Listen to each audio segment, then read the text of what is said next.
oficina pasó una tormenta y es que hemos movido unos anaqueles y hemos tenido que sacar todos los libros y no tenía el tiempo como para seguirlos buscando, pero si los encuentro en la semana los voy a traer porque yo tengo algunos libros de esa fecha y de ese tiempo. Y desde luego su vida de piedad era tan profunda que se cuenta que un día Santo Tomás de Aquino lo vino a visitar y, sorprendido por la sabiduría de Buenaventura, le dijo: Buenaventura, muéstrame la biblioteca de donde tú bebes tanta sabiduría.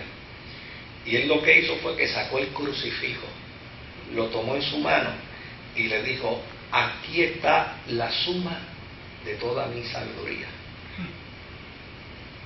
Toda mi sabiduría depende de la persona de Cristo, que era lo que le quería decir. O sea, era un hombre de profunda piedad, era un hombre de gran compromiso. Desde luego viene de la segunda generación de los franciscanos, que sí pueden ir a estudiar, pero sigue sosteniendo que el nivel intelectual no puede salirse de la vida de piedad, ni de la postura teológica, ni de los principios básicos de la fe. Acuérdense que Francisco de Asís, si por algo se ganó el respeto de Roma, fue precisamente por su obediencia total. ¿Se acuerdan? Sí. Cuando el Papa le dijo que él debía estar entre los cerdos porque parecía un cerdo, y él fue y se metió entre los cerdos y estuvo varios días metido en una porqueriza con cerdos, y regresó, le dijo: Papa, cumplí con la orden que me diste, ahora espero que me puedas escuchar. O sea, esa postura de obediencia total a la Iglesia le había ganado respeto a la orden de San Francisco. Por lo tanto, aun cuando ellos han llegado a la universidad, no negocian el sometimiento y la obediencia dentro de la Iglesia. La teología de San Buenaventura era una teología práctica, puesto que para ellos el propósito de la vida humana era la comunión con Dios, y la teología es el instrumento para llegar a ese fin. Da la impresión que Rick Warren, en su libro Vida con propósito, tuvo que haber visto a San Buenaventura y tuvo que haber visto la postura franciscana en ese sentido, porque obviamente, fíjense que dice: el propósito de la vida humana es alcanzar comunión con Dios. Ese es el propósito fundamental de la vida humana. Y la teología no es otra cosa que un vehículo para que alcancemos ese propósito. A mí me llama la atención cuando uno escucha esta postura y escucha este enunciado franciscano.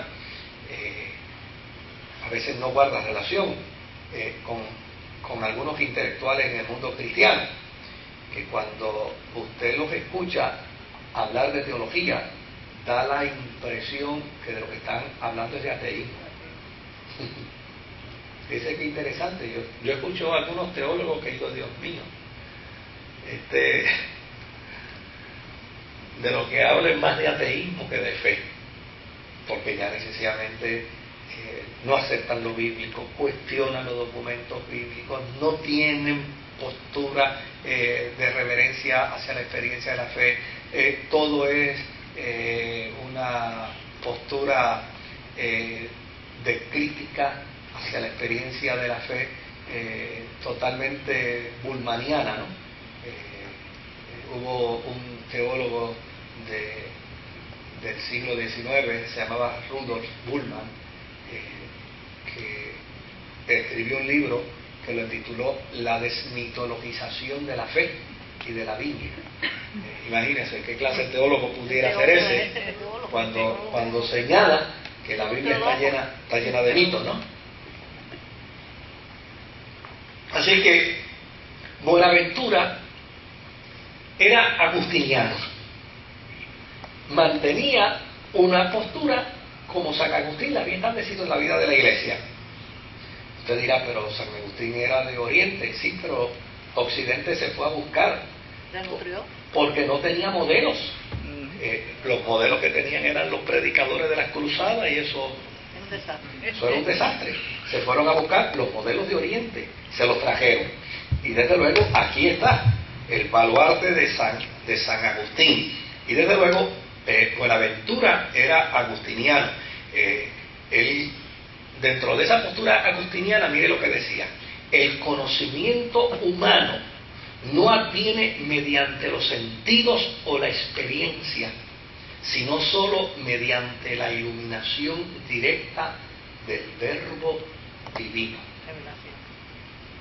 Y yo estoy creyéndole, ¿sabe lo que él dice? Porque mire que yo me he dado, creo que yo lo he dicho, yo me he dado la tarea de conocer a alguna gente que son poetas, que son escritores. Oiga, y usted lee y uno dice, pero qué hombre más profundo, pero qué sabiduría, qué cosa tan extraordinaria, pero qué.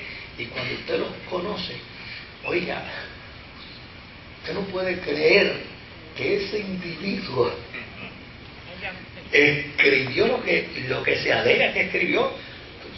Y yo les pudiera hablar, pasa que obviamente, pero yo les pudiera hablar de unos individuos puertorriqueños. Tienen una personalidad cínica. Con unas personalidades, esa es la palabra, cínica. Unos individuos soberbios, arrogantes, pero se sientan a escribir. Y es como ¿Cómo haces en la vida? Como uno dice, Dios mío, pero qué cosa extraordinaria, que sin embargo cuando usted los conoce, ellos viven en una tormenta. Y yo tengo la oportunidad de conocer a algunos de ellos. Entonces, ¿a qué conclusión uno puede llegar? Que lo que escriben no es de ellos. No es de ellos realmente. Es que son instrumentos, son arados que Dios en alguna medida utiliza. Arado y sin arado y sin Bueno, en una araos que están en función del propósito de la voluntad de Dios para bendecir a los demás. Esa es la gran verdad. Ahora, ¿qué decía Buenaventura con respecto a la filosofía aristotélica? Él decía, yo no puedo aceptar una postura filosófica que es racionalista, porque yo entiendo que para entender es necesario creer. Si no se cree, no se entiende. No es posible entender primero para creer después. Esa fue la postura de Jesús con Nicodemo. Nicodemo quería entender primero y creer después. ¿Y qué hizo Jesús? Le dio la tortilla. Le dio, no, nace primero. Y después que nazcas primero, entiendes después. Y él dijo, pero ¿cómo yo puedo meterme de nuevo en el vientre de mi madre? O sea, fíjense que era la postura de Jesús. Y él dice, yo no puedo bajo ninguna circunstancia estar de acuerdo con la postura aristotélica, porque Aristóteles es un racionalista que está en una posición donde le dice a la gente, primero hay que entender para luego creer. O sea, Cristo es el Verbo, Él es el único maestro, en Él es que se encuentra toda la sabiduría, y por lo tanto todo intento de conocer cosa alguna aparte de Cristo equivale a negar el centro mismo del conocimiento que se pretende tener. O sea, para Buenaventura, él sostenía que la teología tradicional y sus fundamentos agustinianos eran todavía válidos y que no era necesario capitular con una nueva filosofía. Decía, no me interesa, no la quiero aceptar, no quiero introducirme dentro de ella. Por el otro lado, no olvidemos que Averroes no era un cristiano. Averroes era un musulmán, un filósofo musulmán, que de hecho pudo ser filósofo en aquel tiempo que había tolerancia.